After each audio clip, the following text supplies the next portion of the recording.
সাইটাও লিয়া বাবার সঙ্গে লইয়া 360টাও লিয়া বাবার সঙ্গে লইয়া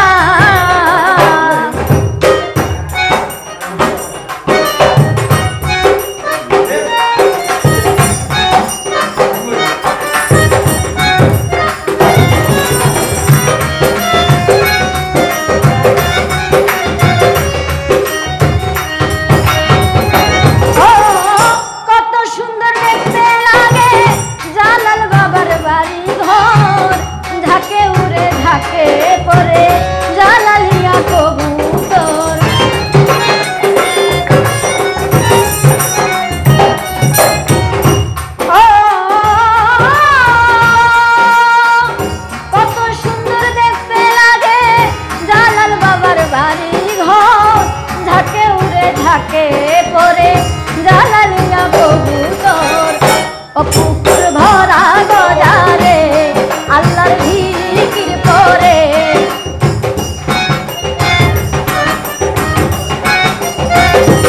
পুকুর ভরা গজারে আল্লাহর জিকির করে ভক্ত আসে দলে দলে হইয়া উৎমাতা ও সিলেট হইল লালে লাল আসলেন বাবা শাহজালাল 360টাও লিয়া বাবার সঙ্গে লইয়া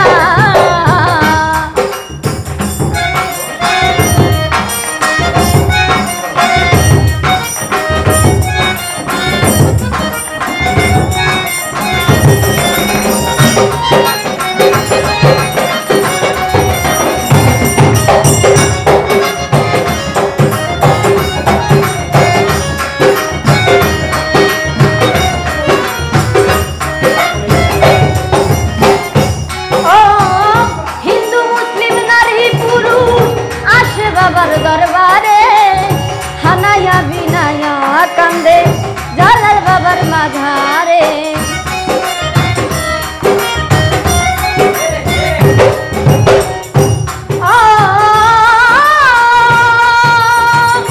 হিন্দু মুসলিম নারী পুরুষ আসে বাবার দরবারে হানায়া বিনায়া কান্দে জালাল বাবার মাঝারে ও বলে আল্লাহ রাউলিয়া আমায় নিও তোরায়া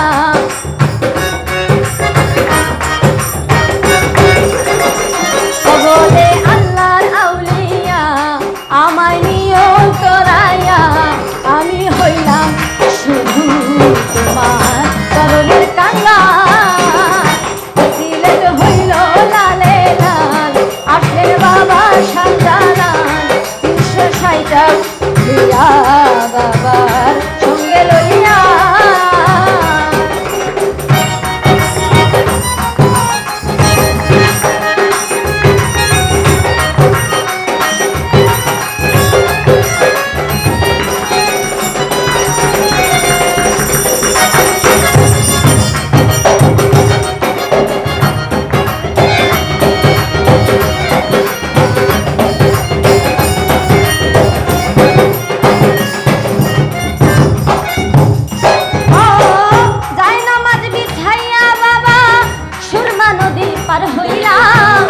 আজানের ধ্বনি শুনে ভাঙল দালাল সাতালা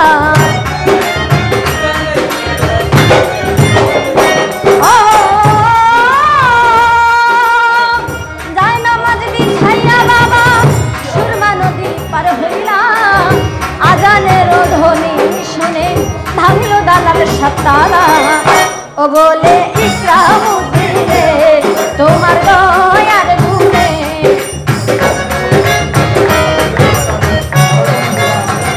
ও বলে ইকরামুদ্দিনে তোমার দয়ার গুণে সিলেটে সে জ্বালাইলা নূরেরই মশা ও সিলেট হইল লালে লাল আসলেন বাবা শাহজালাল 360টাও লিয়া বাবা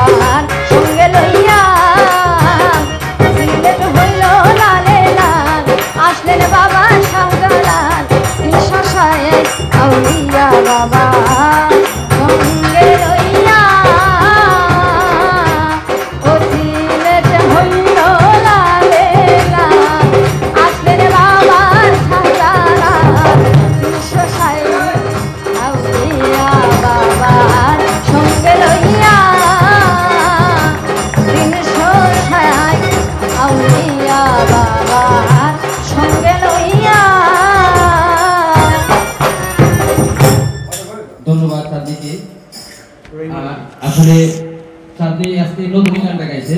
তো ওই গানটা যার আমার বন্ধুগণ ইকরামউদ্দিন, আসলে শিল্পীরা গীতিকার তার সামনে গাওয়াটা খুবই কষ্টকর অথবা ভয় পায়। তো আমি এই গানের যে গীতিকার আমার বন্ধু ইকরামউদ্দিনকে বলবো আসলে চাঁদনি কেমন গানটা গাইছে, সে যেহেতু নিজেই উপস্থিত, এক দুইটা কথা বলার জন্য।